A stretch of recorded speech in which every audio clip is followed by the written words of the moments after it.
everybody, it's Katie. I wanted to,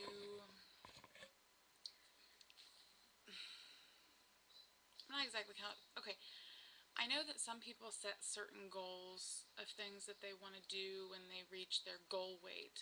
I am going to start by doing intermediate goals, like what do I want to do when I reach this weight.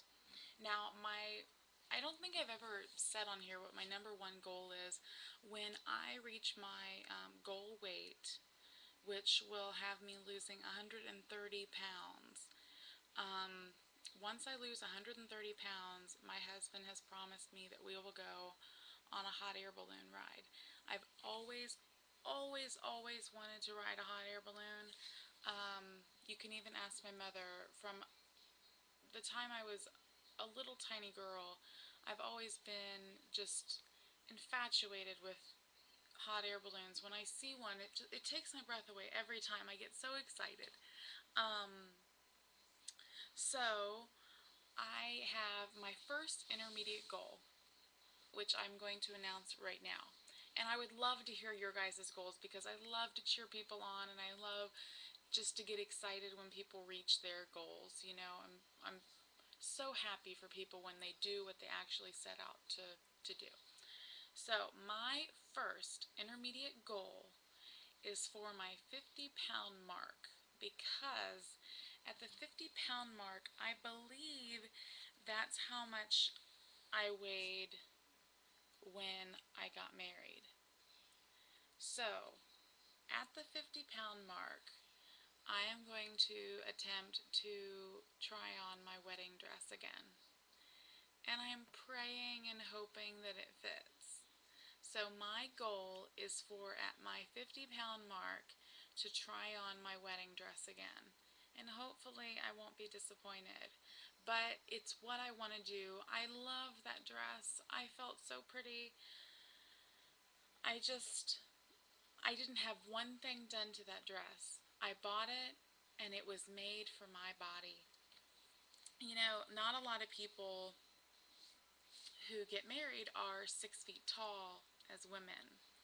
So they usually make those dresses nice and long, just in case you get a freakishly tall girl like myself. Um, but they usually do that so that you have to pay to have it hemmed and things like that.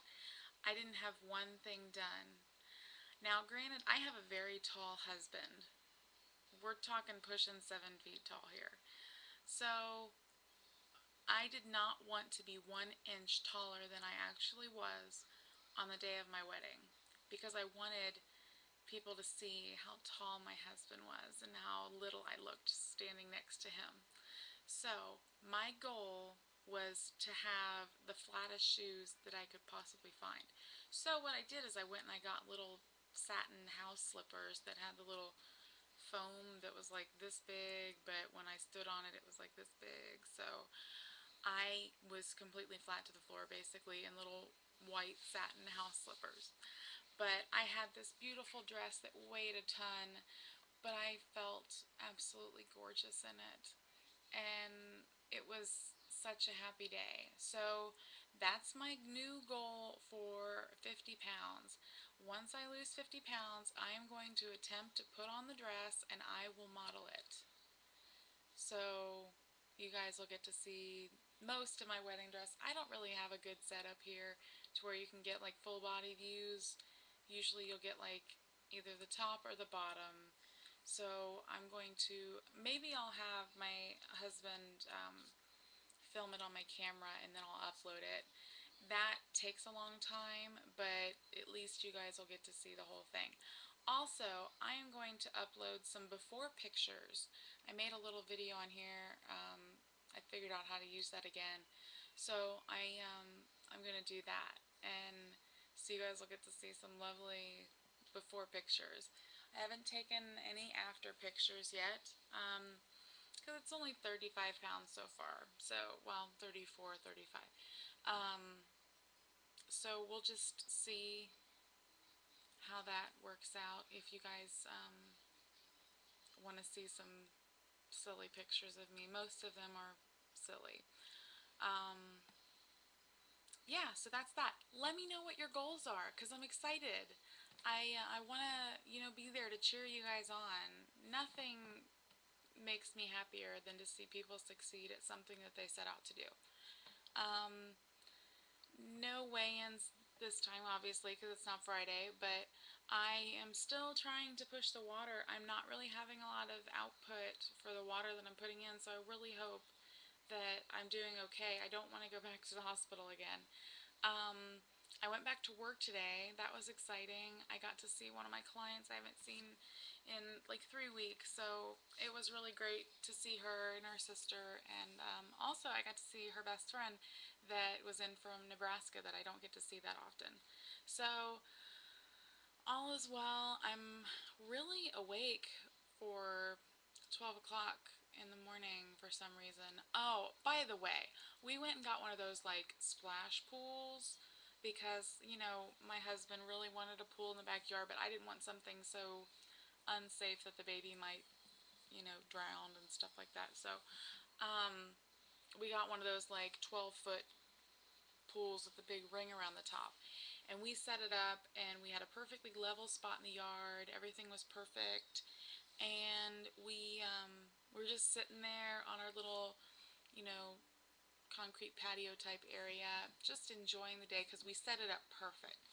It was uniform. There was barely any little tiny wrinkles in the bottom of it. It looked like the package. And so my husband was sitting there. We were eating dinner outside, and we looked, and he noticed a little puddle of water laying next to the pool. It had a leak, brand new out of the box, and it has a leak. So we can't take it back to where we bought it because they have a return policy about that. We have to actually go through the manufacturer. So who knows when I might get my pool. I was really looking forward to having some leg exercises because my knees are terrible. And so, yeah, I don't get to do that. But we have a Y membership, so I might just go in there and man up and get in my swimsuit and see. Julie's here. Julie's a girl that lives with my parents, and my parents are off on their anniversary. So we have a house guest, and I heard footsteps behind me. It kind of scared me. Um, so yeah, our pool is rendered useless, and we're draining it right now, hoping that we'll be able to get a hold of somebody on Monday. I need to go to bed. I have to sing in church tomorrow. My first time singing since my surgery, so pray for me. I really hope that I have the breath to get through my song. It's a good one. So, you guys take care. Keep your chin up, and I'll talk to you soon. Bye.